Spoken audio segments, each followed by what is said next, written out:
Good afternoon. How's everybody doing? Great to be learning with you on a Friday, Yom Shishi. Let's light up the darkness.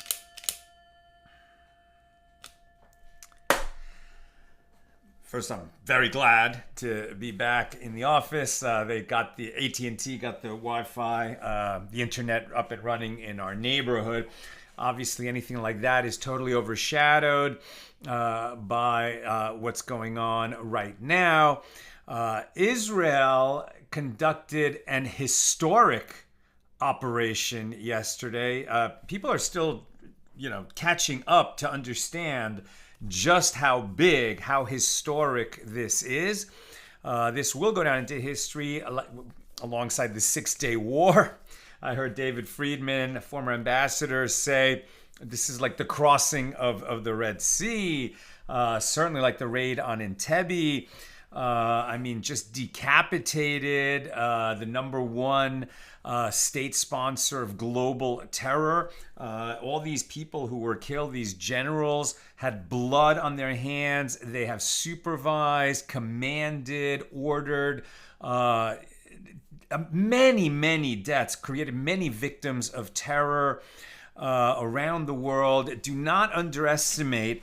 It's like Hamas in the sense that the regime that runs Gaza is just wicked, evil to its core, and the regime that is ruling over a wonderful people, one of the great civilizations of the world, that's just been hijacked by an absolute evil regime that was hell-bent on creating a nuclear weapon.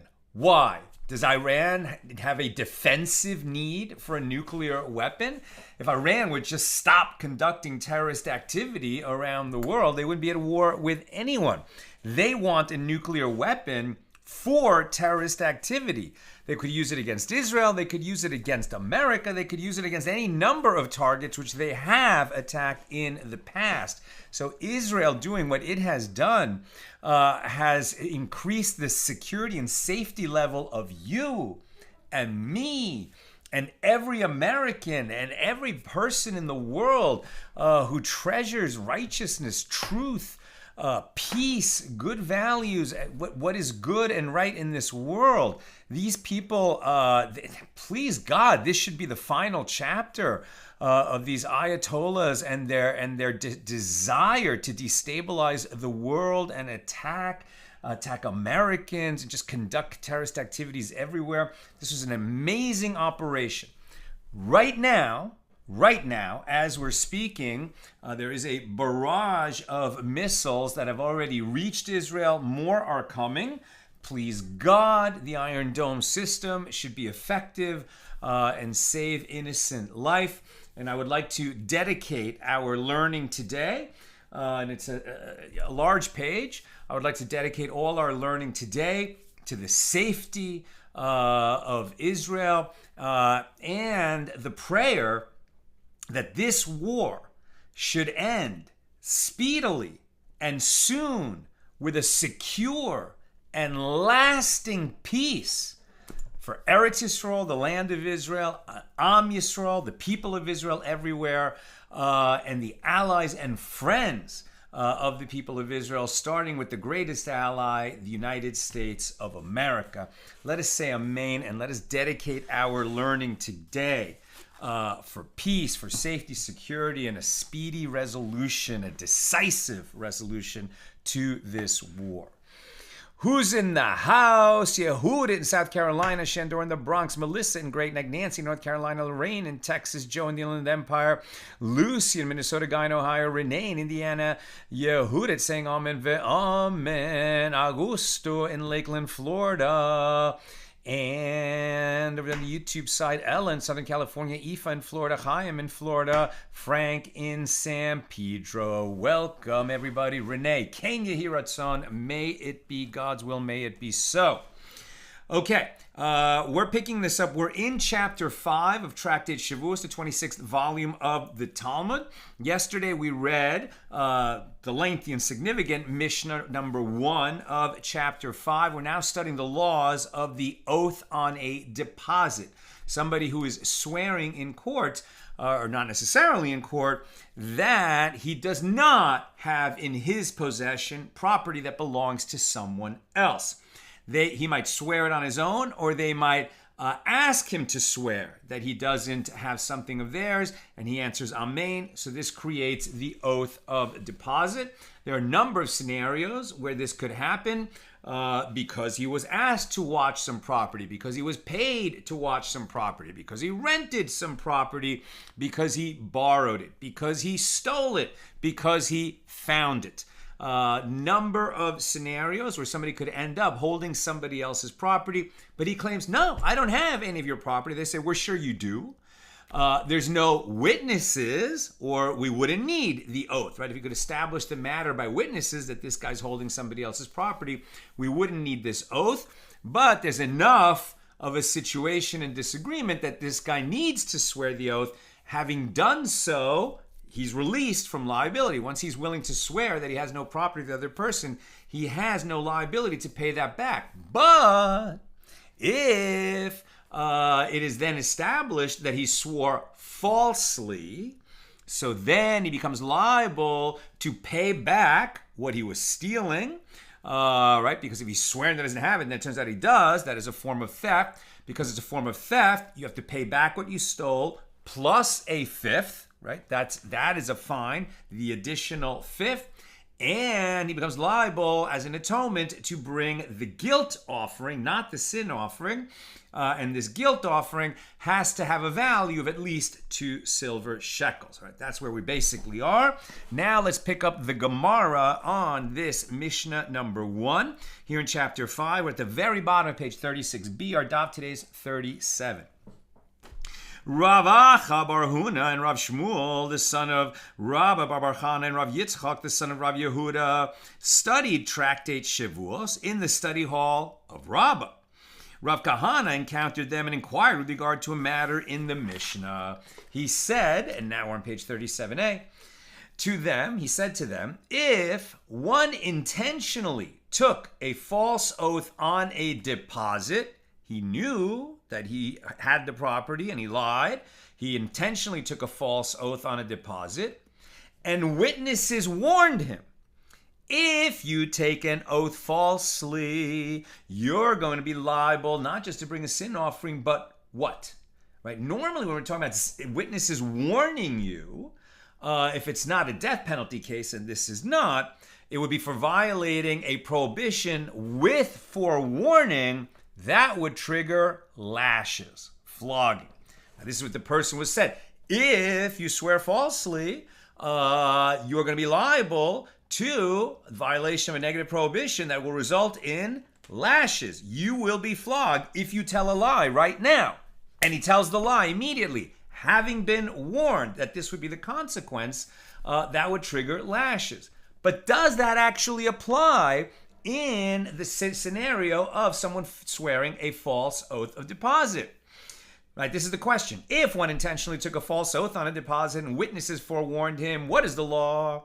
Is it the case that since the law of an oath on a deposit is a novelty, meaning it's unique, right? It is different than other laws in the Torah for various reasons. As in the entire Torah, we do not find another case where one who transgressed intentionally brings an offering for atonement, but here he does bring an offering for transgressing. We do not find elsewhere that one who sins intentionally brings an atonement offering. Right? Normally, that's for an unwitting violation. If you violate Shabbos unwittingly, you might be liable to bring a sin offering. If you do it intentionally, you can atone for that, but not via a sin offering. Right? So how is it that here, for an intentional transgression, the Torah says, even for an intentional transgression of an oath of deposit, swearing falsely, you are liable to bring a sin offering. You can make an atonement for this via a guilt offering, not a sin offering, but still the offering is available to you even for intentional transgression. So what's the story, right? So this is a novelty, as in the entire Torah, we do not find another case where one who transgressed intentionally brings an offering for atonement, but here he does bring an offering for transgressing the prohibition intentionally. And there is no difference whether witnesses forewarned him, and there is no difference whether they did not forewarn him. And he is liable to bring a guilt offering, though generally there is no offering brought when there was forewarning. Or, perhaps, that matter of bringing a guilt offering when one intentionally takes a false oath applies only when they did not forewarn him. But if they did forewarn him, he is flogged, as this is the standard punishment for an intentional transgression, and therefore he does not bring an offering. Or perhaps we impose both lashes and guilt offering. Now that we've said that if you swear an oath of deposit falsely and you do it intentionally, you're still liable to bring an offering, in this case the guilt offering. Are we going to say that therefore whether they forewarned him or not, the consequence is being liable to bring the guilt offering? Or do we say even though for intentionally violating the false oath of deposit, where you would have to bring a guilt offering, you'd be liable to bring a guilt offering, if there was also forewarning, then we're going to apply lashes. If there was no forewarning, we're not going to apply lashes, and that's going to be a separate consequence from bringing the guilt offering. So do we have lashes? We never have lashes without forewarning. So the question is, in a case where we have an offering being brought even for intentional violation, do we also have lashes if there was forewarning about the consequence of lashes and the person did it anyway? That was Rav Kahana's question. They said to Rav Kahana, we learn in a Baraisa the laws of an oath on a deposit are more stringent than the laws of an oath on testimony. Now remember, big difference between an oath of deposit and an oath of testimony. Oath of deposit is taken by the defendant, who is one of the litigants in a case, who's being said, they're saying somebody is suing and saying in front of a rabbinic court, hey, you have property that belongs to me, you're denying it, you refuse to pay me back, so I am bringing you before the Beis Din, before the rabbinic court. Oath of testimony is sworn by a witness in such a case, not by one of the litigants. So let's keep that in mind. So they say the laws of an oath on a deposit are more stringent than the laws of an oath of testimony, as one is liable to receive lashes for intentionally taking a false oath on a deposit, and for unwittingly taking a false oath on a deposit, one is liable to bring a guilt offering worth at least 2 silver shekels. Whereas one who takes a false oath of testimony, whether intentionally or unwittingly, brings a sin offering. That's a big distinction, not a guilt offering. Right? And a sin offering has a much lower value than a guilt offering, minimum value. From the fact that the Baraisa states that for intentionally taking a false oath on a deposit, one is liable to receive lashes, by inference it can be understood that the Baraisa is referring to a case where witnesses forewarned him, as one cannot receive lashes without forewarning. And it is stating, yes, he is liable to receive lashes, but he is not liable to bring an offering. This Baraisa then resolves the question of Rav Kahana. So the Gemara elaborates. And what is the stringency in the fact that one who intentionally takes a false oath on a deposit receives lashes? It is due to the fact that a person prefers to bring an offering rather than receive lashes. Lashes are very painful, of course, but even more, it's humiliating to be flogged in front of the community, which only happens if one was forewarned and then made the transgression anyway, immediately after the forewarning. Now, Rava bar Ittai said to the students of Rabbah, you cannot answer the question from that Baraisa. As who is the Tana who taught that intentionally taking a false oath on a deposit is not subject to atonement? It is Rabbi Shimon. But according to the rabbis, which is to say the majority who overrule Rabbi Shimon, he is liable to bring a guilt offering as well as receiving lashes. Therefore, our question remains unanswered. Rav Kahana said to the students, apart from this, you cannot answer my question from this Baraisa, even apart from that argument, as I am the one who teaches this Baraisa, and this is how I teach it. An oath on a deposit is more stringent than an oath of testimony, since for taking a false oath on a deposit, whether intentionally or unwittingly, one is liable to bring a guilt offering, and the guilt offering has to be worth at least 2 silver shekels. And what is the stringency of this law? It is that there, with regard to an oath of testimony, if he swears falsely, whether unwittingly or intentionally, he is liable to bring a sin offering, but the sin offering can be worth as little as 1/6 of 1 dinar. But here, the guilt offering incurred for an oath on a deposit must be worth at least 2 silver shekels. And the Gemara suggests, and let him derive an answer to his question from his version of the Baraisa, which indicates that one who intentionally takes a false oath on a deposit brings an offering and does not receive lashes. And the Gemara responds, perhaps it is referring to a case where they did not forewarn him. Had he been forewarned, he would be flogged. So we don't know whether you can have lashes and an offering. We know that you can't have lashes in the absence of a forewarning, but if you do have lashes, can you also have a liability to bring the guilt offering? We haven't answered yet. The Gemara presents a different version of the previous discussion.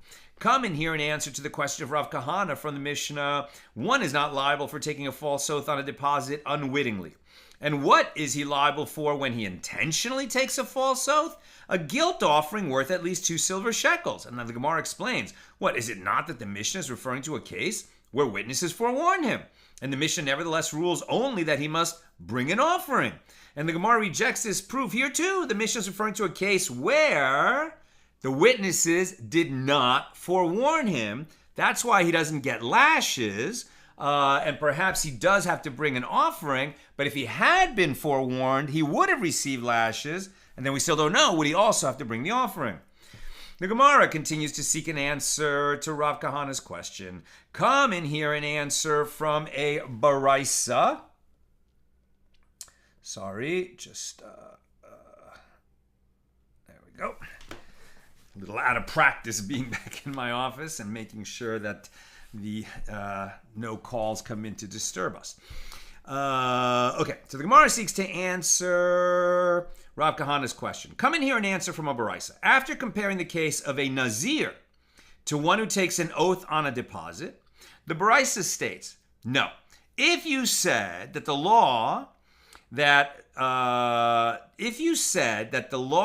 Baraisa discusses is true with regard to an impure nazir. Right, so a nazir is one who takes a vow, not an oath. He declares a vow that he will be a nazir for a certain amount of time. If he doesn't specify the time, it's 30 days, in which he will not consume any products of the grapevine, including wine or brandy, let's say, nor grapes. He will not cut his hair, and he will not become impure for the dead. He won't walk into a cemetery. He won't come into contact with a corpse. If it happens accidentally, he's going to have to, purify himself and then restart his Naziris so that he can finish it, right? If he intentionally makes himself impure for the dead, thus violating his vow, he's going to have to purify himself and bring an offering, okay? So that's the general idea. So what are we talking about? Now, if you said the law that Baraisa discusses is true with regard to a Nazir who became impure, who is indeed flogged, if he intentionally became impure, shall you also say that this is the case with regard to one who took an oath on a deposit, who is not flogged? Not flogged? The Gemara notes now, from the fact that the Baraisa states that the nazir is flogged, by inference it can be understood that the Baraisa is referring to a case where witnesses forewarn him. Right? It's only a nazir who makes himself impure for the dead after he was forewarned by witnesses who said, hey, you're in a term of naziris if you go and carry that coffin or touch that dead person. You're going to violate your vow of naziris, and you'll be liable to be flogged for that. And he does it anyway. That's the only way that the lashes could happen. So it must be that witnesses forewarned him, as one is not liable to receive lashes without forewarning. And yet, the Baraisa states, shall you say that this is the case with regard to one who took an oath on a deposit, who is not flogged? So from this, one can infer, but he does bring a guilt offering. But the Gemara rejects this proof. What does the Baraisa mean when it states that he is not flogged? It means that he is not exempted through lashes alone, and he must also bring an offering. So the Gemara asks, by inference, does this mean that an impure nazir is exempted through lashes alone? Isn't it written in the Torah explicitly with regard to him that there is a requirement to bring an offering? And the Gemara responds, the offering brought by a nazir who became impure does not serve as an atonement for becoming impure. Rather, there, the nazir brings an offering in order to purify himself so that his naziris can go into effect while he is in a state of purity. The offering must be brought even if the nazir became impure unwittingly. That offering is not actually about atonement. It's about going through a purification that involves an offering, because a nazir needs to do that if he became impure, so that he can then go about finishing his naziris. The sages said this matter before Rabbah, i.e. they related the question of Rav Kahana as to whether one who intentionally takes a false oath and was forewarned by witnesses is also, and therefore gets lashes, is he also liable to bring an offering? So Rabbah said to them, may one conclude by inference that in a case when they did not warn him, but there are witnesses to the fact that the defendant owes money to the claimant, he is liable to bring an offering. Right now, if there were witnesses, why is he swearing an oath? Well, maybe the witnesses weren't available to testify at the time they were trying to establish that he owes the money, so they asked him to swear an oath. But then we established that he swore falsely by the testimony of witnesses.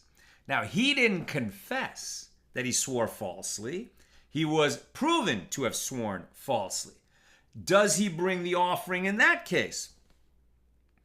May one conclude by inference that any case where they did not warn him, but there are witnesses to the fact that the defendant owes money to the claimant, right, the underlying claim, he is liable to bring an offering, is in this case merely a verbal denial that does not have any effect with regard to liability to pay. Since there are witnesses who will testify that the defendant owes the claimant, his denial and false oath did not exempt him from payment. The oath now becomes meaningless in terms of his monetary liability, because we're establishing that he owes the money by the testimony of two witnesses. Now, he still swore falsely, but the oath of deposit no longer is meaningful. It's superseded by the testimony of the two witnesses. But he lied under oath. So what is that? That's a false oath on an utterance. He swore that something is true, which was in fact false. What he therefore did is not a false oath of deposit, even though it was spoken in that context. What he created was a false oath on an utterance, which has different laws than oath on deposit. Since there are witnesses who will testify that the defendant owes the claimant, his denial and false oath did not exempt him from payment, and he therefore should not be liable to bring a guilt offering for taking a false oath. And the Gemara infers, evidently, Rabbah holds that one who denies a monetary claim to which there are witnesses is exempt from bringing a guilt offering for taking a false oath, since the witnesses will testify to the validity of the underlying claim by the plaintiff against the defendant. And the denial of the defendant, even though he swore to it with an oath of deposit, is of no consequence. Like I said, He'll have his own problem with a false oath of utterance, but it will have no consequence in court because we establish the monetary liability through witness testimony. Rav Chanina said to Rabbah, a baraisa is taught that supports your opinion. A baraisa is taught that supports your opinion. The verse states with regard to an oath denying a monetary claim and deal falsely therein, Leviticus 5:22, which serves to exclude one who admits to the truth of the claim of one of a group of brothers or to one of a group of partners, even if he denies the claim to the rest of the brothers or partners. And the same verse also states, and swear to a lie, which serves to exclude one who borrows money with a promissory note or one who borrows money in the presence of witnesses. Evidently, one is not liable for taking a false oath concerning a monetary claim when there are witnesses who can testify to it, because it was an inappropriate oath. Once we can establish the matter by eyewitness testimony, or as was just mentioned, a promissory note, which would have had to have been signed in the presence of witnesses, then we don't take an oath on deposit. And if one does take an oath on a deposit there, it has no consequence, monetarily speaking, litigationally speaking, because we established the matter through a different channel of evidence. Rabbah said to him, if your proof is because of that baraisa, you have not supported us. Since the baraisa is referring to a case where the defendant says, I borrowed, but I did not borrow in the presence of witnesses, right? Partial admission. Or he says, I borrowed, but I did not borrow with a promissory note. Since his denial is only with regard to the circumstances of the loan and not to the actual debt, he is exempt from liability for taking the false oath, because the oath doesn't have the consequence that it normally does. Rav elaborates, from where in the baraisa is this explanation apparent? From the fact that it teaches that the verse, quote, and deal falsely therein, serves to exclude one who admits to one of the brothers or to one of the partners. What are the circumstances of that case where one admits to one of the brothers? If we say that he admitted only a portion of the debt owed to that brother, then why is he exempt? Isn't there the denial of the claim of the other brother, which is a denial of a monetary claim? Rather, is it not that the brothers said to him, you borrowed from both of us? And he said to them, no, I borrowed all of the amount in question, but I borrowed from only one of you, not from the pair of you, which is merely a verbal denial, as he admits that he owes the claimed amount and disputes only the circumstances of the debt. It's a verbal denial rather than an oath on deposit. And since the first clause of the baraisa is referring to a case of a verbal denial, the last clause is also referring to a verbal denial. So consequently, we don't have a proof to our question from this baraisa. Now, the Gemara attempts to prove that one who takes a false oath on a deposit is liable to bring an offering even when there are witnesses. Okay, so that's interesting. Now we've shifted the question. Our initial question was, false oath on deposit. When you admit that you swore falsely, then you are going to be liable to bring the guilt offering to atone for it, right? Or if it's proven, or if it's established. Well, let's not even go there. The first question was, okay, you swore intentionally falsely on an oath of deposit, and you were forewarned that if you swear falsely, you will be liable to lashes. And then it was false, so he's liable to lashes. Does he also bring the guilt offering? That was our first question. Now we're tightening the question.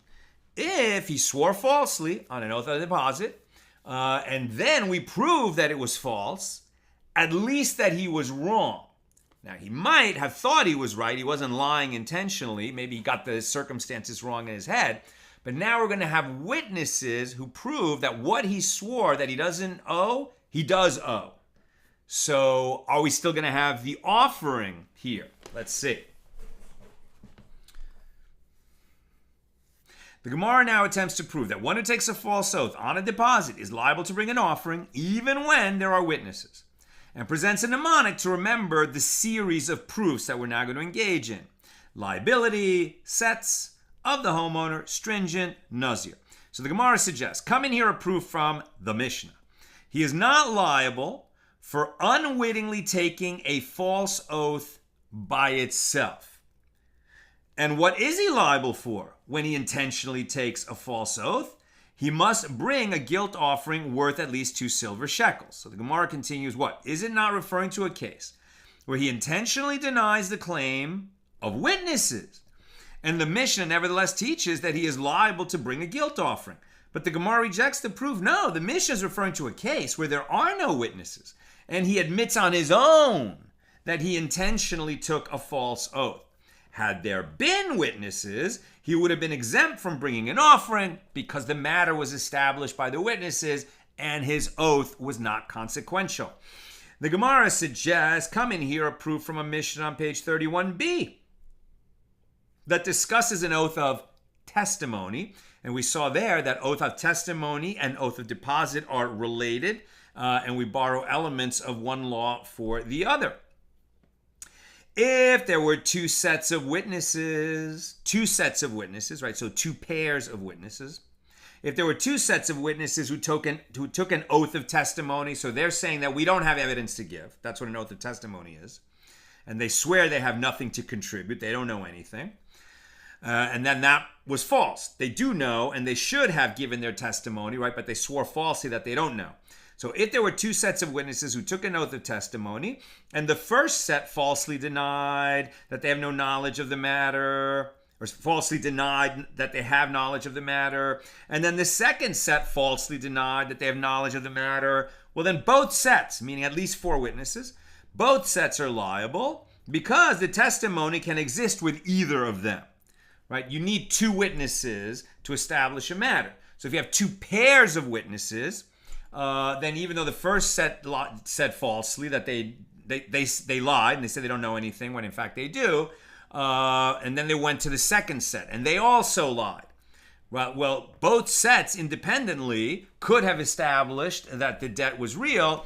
They chose not to. They lied that they have no information when in fact they did. So they are all liable for a false oath of testimony. Now, the Gemara clarifies, why are we talking about this?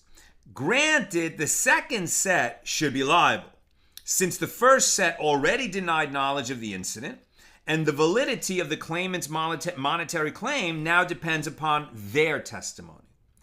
But why is the first set liable?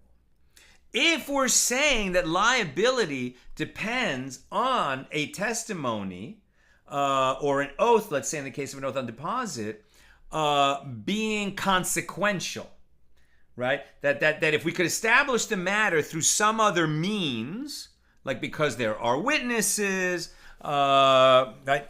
Or because it wouldn't have mattered anyway, that therefore it doesn't matter, and there is no offering triggered when they swear falsely because it wouldn't have made a difference. We could have established the matter in court a different way. Then why would we say where there's 2 sets of witnesses that the first set is liable when they swear falsely? Since after all, even though they swore falsely, maybe they were thinking, well, we know there's those 2 other witnesses. They saw it better than we did. Let them testify. We don't want to get involved in the case. So we'll say, well, we don't have knowledge.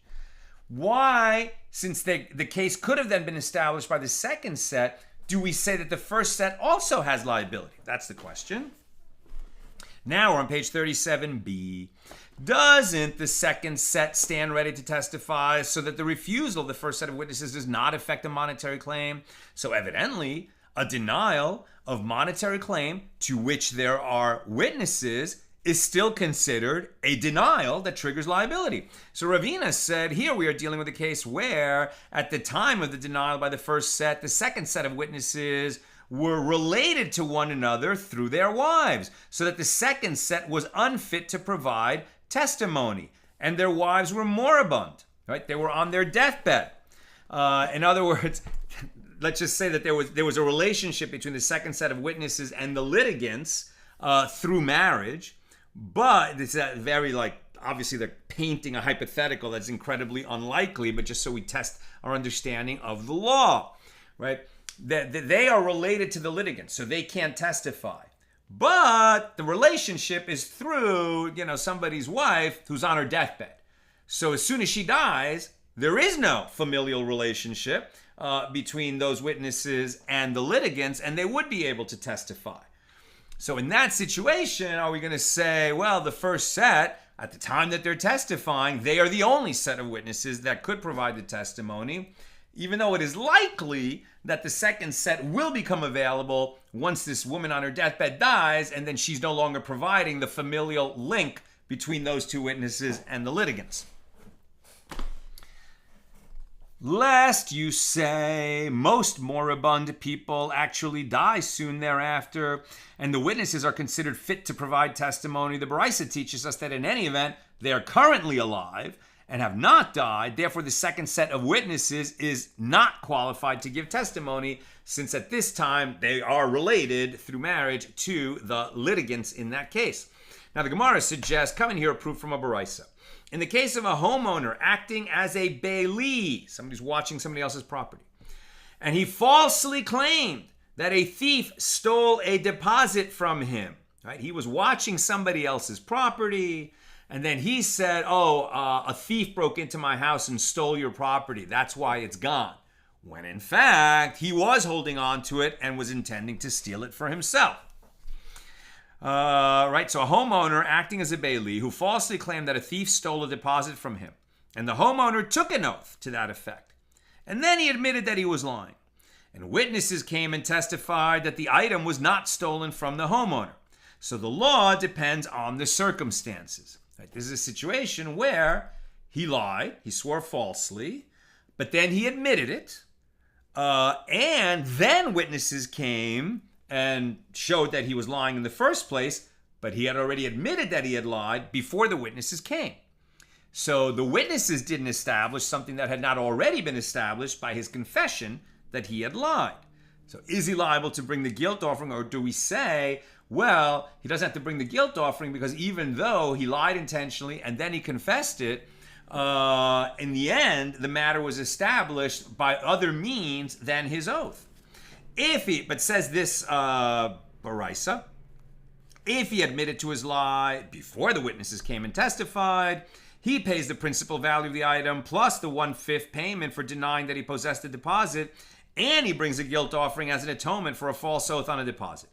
If he admitted his guilt after the witnesses came and testified, he pays the double payment and brings a guilt offering, the double payment of a thief, rather than the additional 1/5 of one who admitted that he had testified falsely. So the Baraisa indicates that even in the case of a monetary claim to which there are witnesses, one is liable to bring the guilt offering. So the Gemara responds here to explain the Baraisa as Ravina explained the previous Baraisa, that at the time the homeowner took his oath, the witnesses were related through their moribund wives and were unfit to provide testimony. Ravina said to Rav Ashi, come in here, another proof from that which is taught in a Baraisa. The laws of an oath on a deposit are more stringent than the laws of an oath of testimony. Why? Or in what way are they more stringent? As one is liable to receive lashes for intentionally taking a false oath on a deposit, and one is liable to bring a guilt offering worth at least 2 silver shekels for taking the oath unwittingly. These are both stringencies that don't apply to the oath of testimony.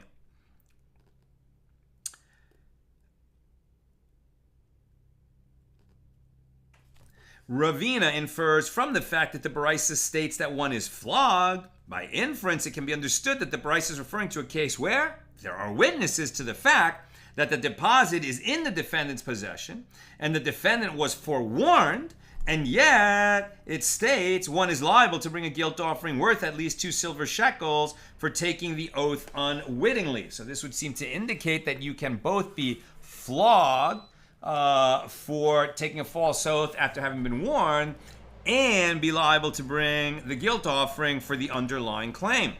Rav Mordecai said to them, apart from this, you cannot cite this Baraisa as proof. Didn't Rav Kahan already say to the students on page 37a, I am the one who teaches this Baraisa, and this is how I teach it.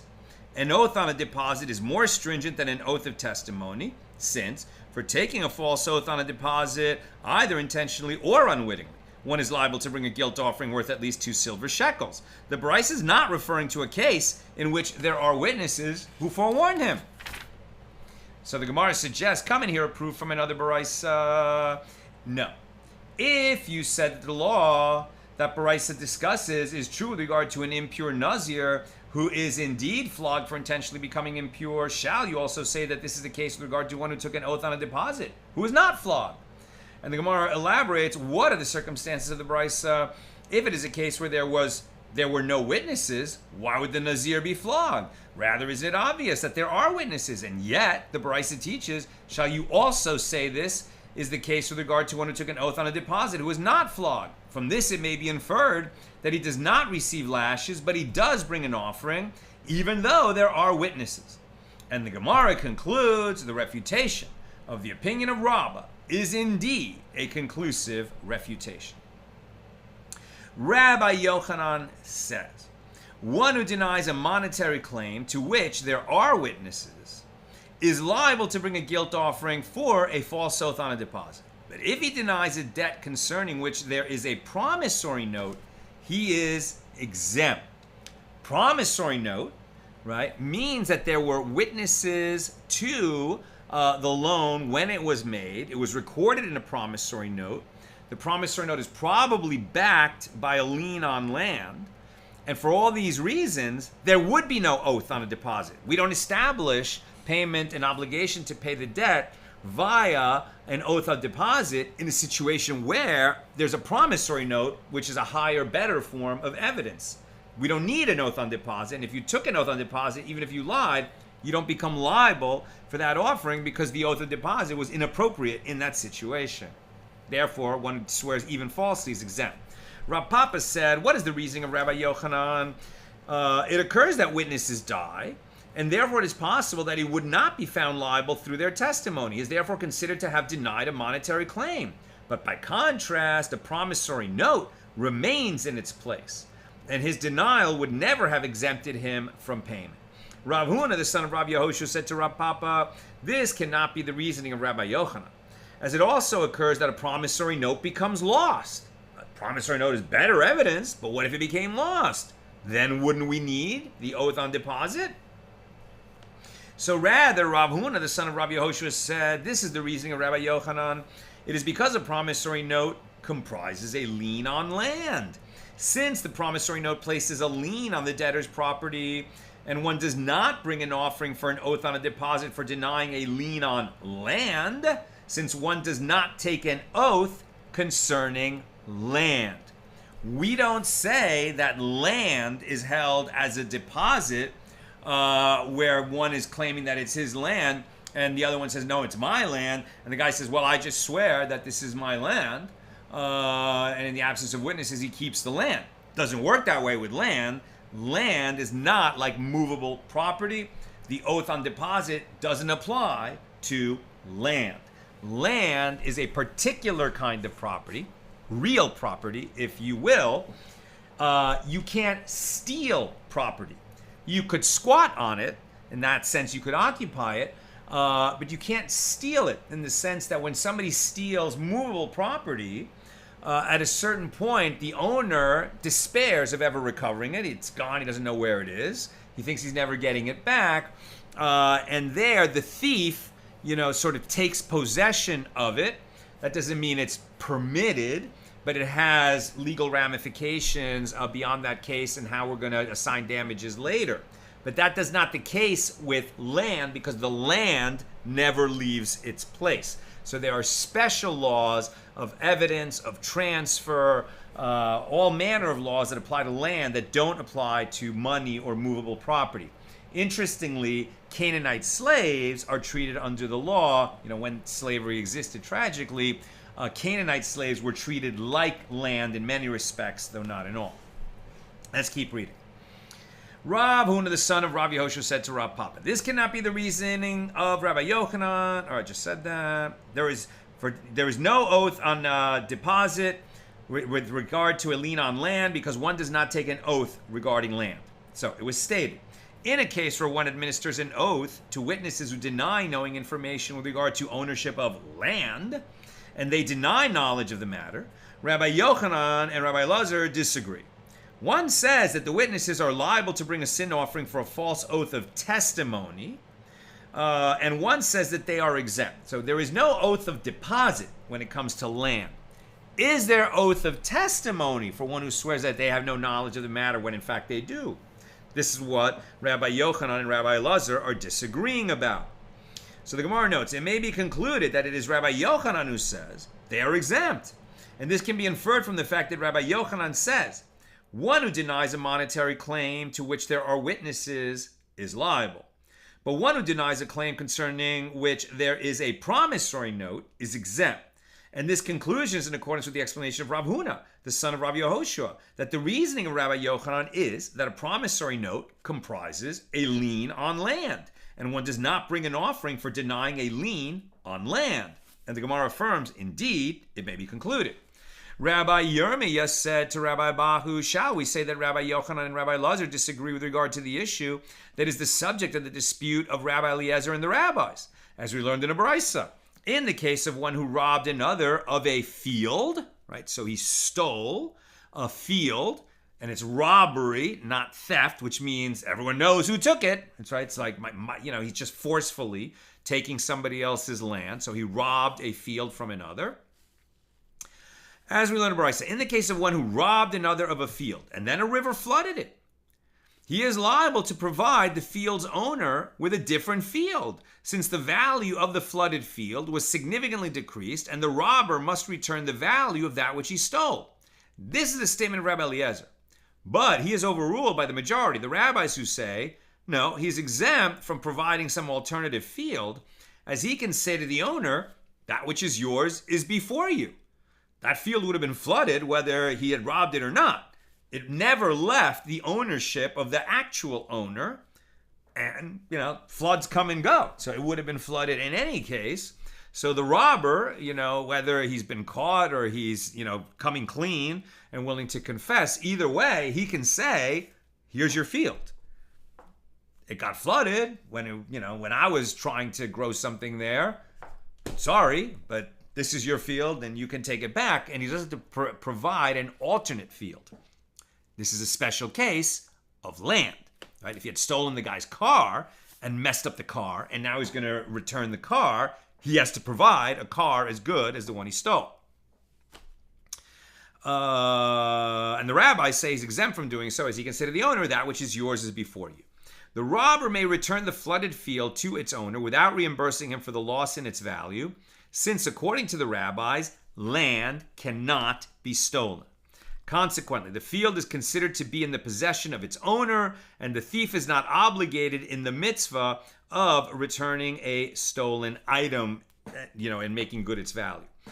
Rabbi Yirmiyah continues, and we say with regard to what do they disagree, Rabbi Eliezer interprets the verses that discuss an oath on a deposit and the mitzvah to return stolen items according to the hermeneutical principle of amplifications and restrictions. Whereas the rabbis interpret these laws according to the hermeneutical principle of generalizations and details. And these two systems of interpreting law from the terse written law in the Torah, in this case, produce a different result.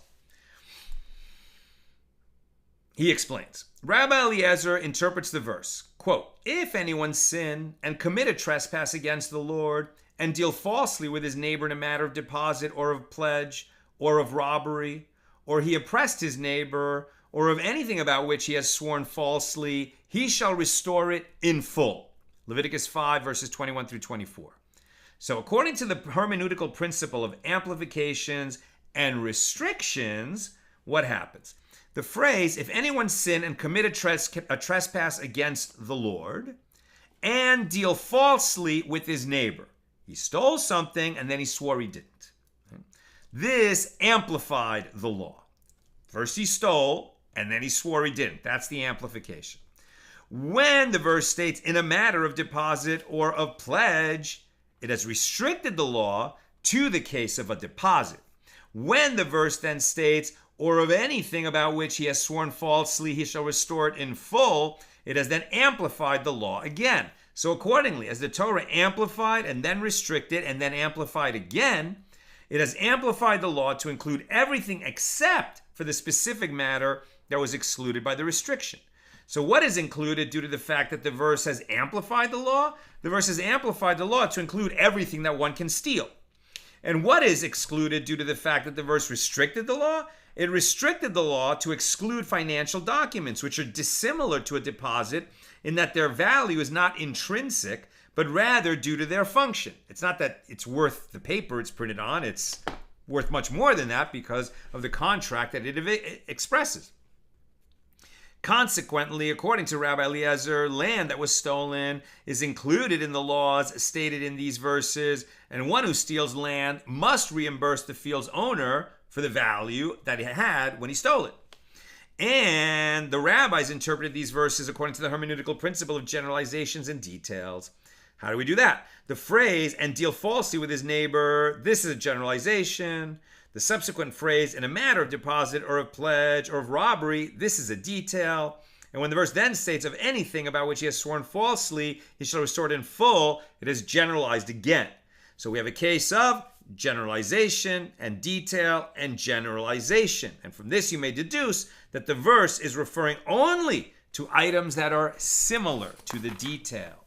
Accordingly, just as the detail, i.e. a deposit, is explicitly a case of movable property, and it has intrinsic monetary value, so too the verse includes anything that is movable property and has intrinsic monetary value. Consequently, land has been excluded as it is not movable property.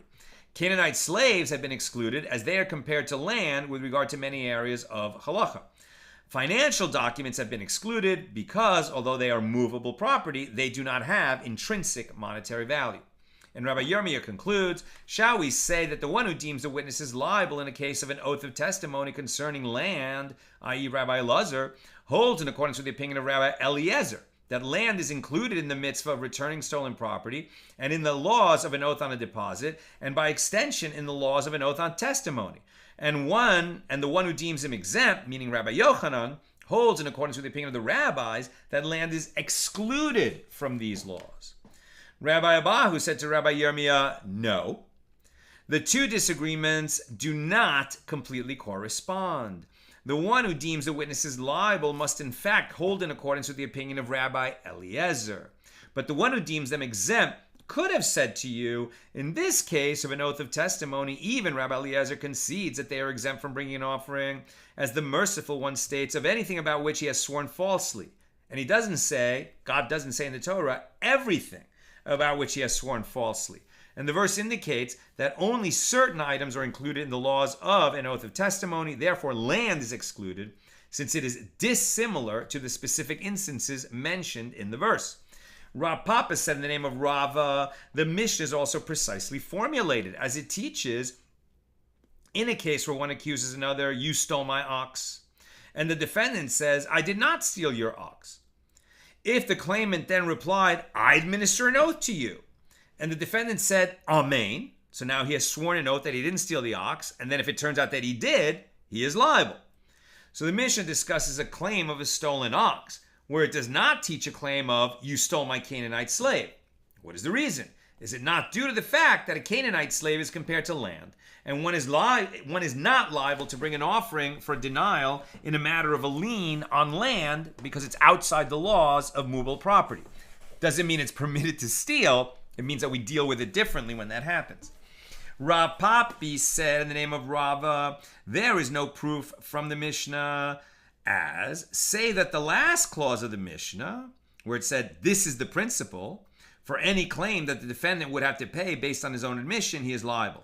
And for any claim that he would not pay based on his own admission, but by the testimony of witnesses, he is exempt. Even if he denies the claim against him and takes an oath to that effect, if witnesses could have established the matter, then his oath was not consequential. We would have established the matter through testimony of witnesses. Therefore, even if he swore a false oath, since the oath didn't matter, evidentiarily speaking, he would be exempt from bringing a sin offering from that false oath. So Rav Papi asks, what is added by the phrase, this is the principle? Is it not to include even an accusation of, you stole my Canaanite slave in the laws of oath on a deposit? So rather, no inference can be learned from the Mishnah, and we're still at C. We're getting a little bit of a start on tomorrow night's page 38, so that we don't have to go so crazy late. I think what is tomorrow, or these next couple of weeks are just the latest Shabbos of the year coming out. So we're going to be getting on the air tomorrow, like between 9:45 and 10 p.m. Pacific time. The Mishnah teaches, what is the case of an oath on a deposit? It is where the claimant said to the defendant, give me my deposit, which is in your possession. And the defendant replied, on my oath, nothing of yours is in my possession. That's the oath of deposit. Or the defendant said to him, nothing of yours is in my possession. And the claimant responded, I adjure you to swear to that effect. And the defendant said, Amen. So now he has taken the oath of deposit. In either case, the defendant is liable to bring a guilt offering if he lied. And the Mishnah then discusses a case where 5 people sued him and he took an oath denying all their claims. So with regard to this case, the sages taught in a Baraisa, if he included all the denials in one oath, he is liable for only one false oath. Right? If he says 5 people sued him that we all have property in your possession, he says, nobody's property is in my possession but my own. That's one false oath. But if he said, I don't have your property, I don't have your property, I don't have your property, and I don't have your property in my possession, those would be 4 separate oaths, and if he was lying in all of them, he'd have to bring 4 sin offerings, or guilt offerings rather, for a false oath of deposit. This is the statement of Rabbi Meir. Rabbi Yehuda says that if he said, on my oath, nothing of yours is in my possession, and nothing of yours, and nothing of yours, he is liable for his oath concerning each and every claim. And the Baraisa continues, Rabbi Eliezer says that only if he said nothing of yours is in my possession, and nothing of yours, and nothing of yours on my oath, he said the word oath at the end, is he liable for his oath concerning each and every claim. Right? According to Rabbi Eliezer, he has to say, I swear an oath that I have nothing of yours, and I swear an oath that I have nothing of yours, and I swear an oath that I have nothing of yours, as opposed to, I swear an oath that I have nothing of yours, and nothing of yours, and nothing of yours. Right? That's producing a different result. Rabbi Shimon says he is not liable for his oath concerning each individual claim unless he says, on my oath, to each and every one. Shmuel and Rabbi Yochanan disagree with regard to the dispute between Rabbi Meir and Rabbi Yehuda. Rabbi Yehuda says that Shmuel says the phrasing where one uses the conjunction and between denials is considered by Rabbi Meir to be a general denial and is considered by Rabbi Yehuda to be a specific denial. And the phrasing where one refrains from using the conjunction and is considered by Rabbi Yehuda to be a general denial and is considered by Rabbi Meir to be a specific denial. And Rabbi Yochanan says everyone concedes in a case where the defendant said, and nothing of yours, that is considered specific, and he is liable for his oath concerning each claim, even Rabbi Meir.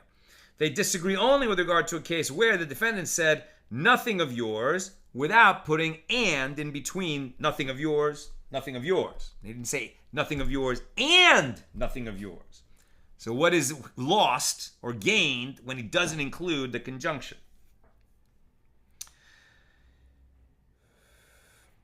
As Rabbi Meir says, it is considered specific, and Rabbi Yehuda says it is considered general. Meaning general, there's only one false oath. Specific, meaning there are multiple false oaths. And what is the case of the general denial according to Rabbi Meir, where one is liable for only one oath?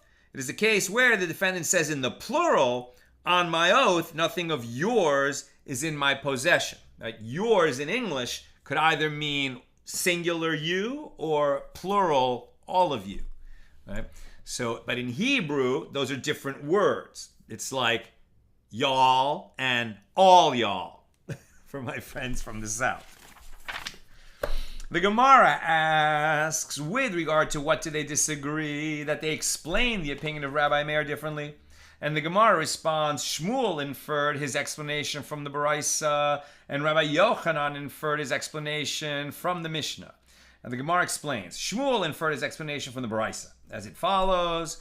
or as follows: from the fact that Rabbi Yehuda said that the phrase "and nothing of yours" is considered specific denial for which one is liable for his oath concerning each and every claim, one may conclude by inference that Rabbi Yehuda understood that Rabbi Meir said that it is considered a general denial, and therefore Rabbi Yehuda disagreed and said to him, no, it is a specific denial with multiple denials, multiple oaths, multiple sin offering, multiple guilt offerings. And Rabbi Yochanan says in response to this inference that the Baraisa can be explained differently.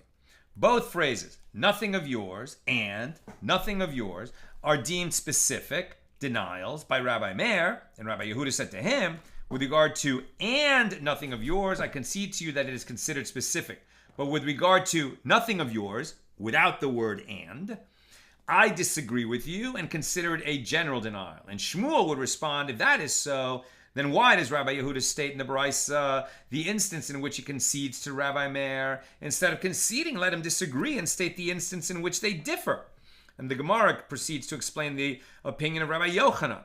And Rabbi Yochanan inferred his explanation from the Mishnah as follows: from the fact that Rabbi Meir, who is the Tana associated with unattributed statements in the Mishnah, and he says, if he addressed all of the claimants and said, on my oath, nothing of yours, plural, is in my possession. This is a general denial, one false oath, one offering. So from this, one may conclude by inference that a denial phrased as, and nothing of yours, is specific.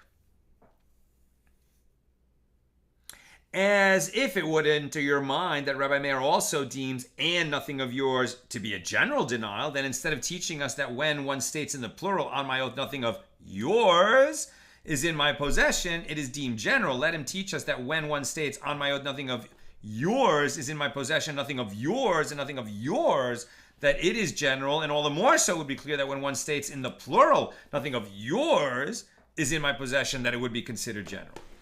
And Shmuel says that one may interpret the statement of Rabbi Meir as follows: anyone who says, and nothing of yours is considering, singular, nothing of yours is considered as though he says in the plural, and nothing of yours, plural, is in my possession. The Gemara attempts to bring a proof. I'm almost done. Questions or comments, please get them in.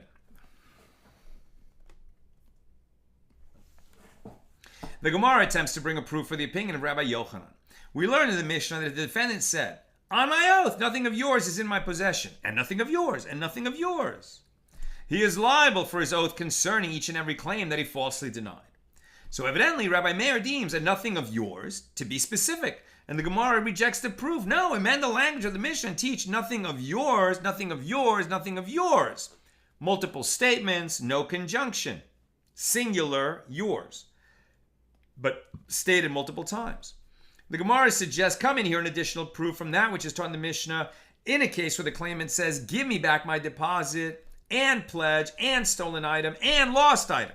There's a case where the defendant is accused of having property that belongs to the plaintiff that he obtained through various different legal devices. One property that he shouldn't be holding, right, that the claimant wants back, it's because the defendant found it. Another is because the defendant stole it. Another is because the plaintiff deposited that property for safekeeping with the defendant, and now he claims he gave it back or it was stolen from him, right? So he obtained it through various different means. The only one that's illegal of that would be stealing, but now he denies all of it. I don't have anything, right? So if in fact he just says, I don't have any of your property, that's one false oath. But if he says, I didn't steal anything of yours, I didn't find anything of yours that was lost, I didn't take a pledge from you, I didn't take a deposit from you, and all these statements are lies, those would be separate false oaths and separate offerings that he's liable to bring. So evidently by using the conjunction or, Rabbi Meir deems the denial specific counter to the explanation of Shmuel. The Gemara rejects the proof. No, amend the language of the Mishnah and teach, on my oath, you do not have a deposit, a pledge, a stolen item, a lost item in my possession. Commas separating the different ones, not and, nor, or. The Gemara suggests, come in here, another proof from the Mishnah in a case where the claimant said, give me back my wheat and barley and spelt, 3 different cases, linked by and. If the defendant responds, on my oath, nothing of yours is in my possession, one false oath. But if he responds, on my oath, I do not have in my possession your wheat or barley or spelt, he is liable for his oath concerning each and every claim. So the Mishnah is therefore counter to the explanation of Shmuel. But the Gemara rejects the proof. Again, amend the language of the Mishnah and teach wheat, barley, spelt without the or in between each of the examples. And the Gemara asks, but could it be that this Tana errs so much as he teaches the Mishnah? The Mishnah was stated wrong? We have to make all these emendations? No, the way to get to a principle that works isn't going to be to emend the Mishnah. It's going to be sharpen our understanding of the Mishnah. So rather, in accordance with whose opinion is this Mishnah? It is in accordance with the opinion of Rebbe, right, who edited the Mishnah. Who redacted the entire Mishnah, who decided what Mishnahs would be in and what wouldn't. And he says there is no difference if one says an olive bulk, and there is no difference if one says an olive bulk and an olive bulk. Both are considered specific formulations. We're borrowing from another area of law, but the point is that the and versus comma doesn't make a difference. The Gemara suggests, come in here, proof from Rabbi Meir's own statement in the Mishnah. Rabbi Meir says, even if the defendant says, on my oath, I do not have in my possession your grain of wheat, or grain of barley, or grain of spelt, he is liable for his oath concerning each and every claim. So clearly, using the conjunction or between the examples renders the denial specific according to Rabbi Meir, and that's counter to the explanation that Shmuel offered. So the Gemara rejects this as a proof. Emend the language of the Mishnah and teach on my oath, I do not have in my possession a grain of wheat, comma, a grain of barley, comma, a grain of spelt of yours, and it's not the conjunction that is making the difference. And finally, the Gemara explains, what novelty is there in a case where one takes an oath in this manner that Rabbi Meir says even? Rav Acha, the son of Rav Ika, said even. The singular form for wheat includes much wheat, and the singular form for barley includes much barley, and the singular form of spelt includes much spelt. I.e., although the defendant refers to the grains in the singular, his denial is referring to all wheat, all barley, and all spelt. And that's where we're going to pick it up, God willing, tomorrow night when Shabbos ends in LA. Like I said, it's going to be late because it's that time of year, probably between 9:45 and 10 p.m. Pacific. Okay, the hour is late now. Just a few comments, questions. Frank, wow, I feel like I was just on a mental trampoline. And I. Thank you, Frank. Bell, serfs in Tsarist Russia were considered to be attached to the land, and that was well into the 20th century. See Gogol's comic novel, Dead Souls. Interesting, right? The slaves, essentially, serfs were like slaves, ran with the land. So if you sold the land, the new owner would get the serfs with it, right? Same kind of dehumanizing principle. Thank you.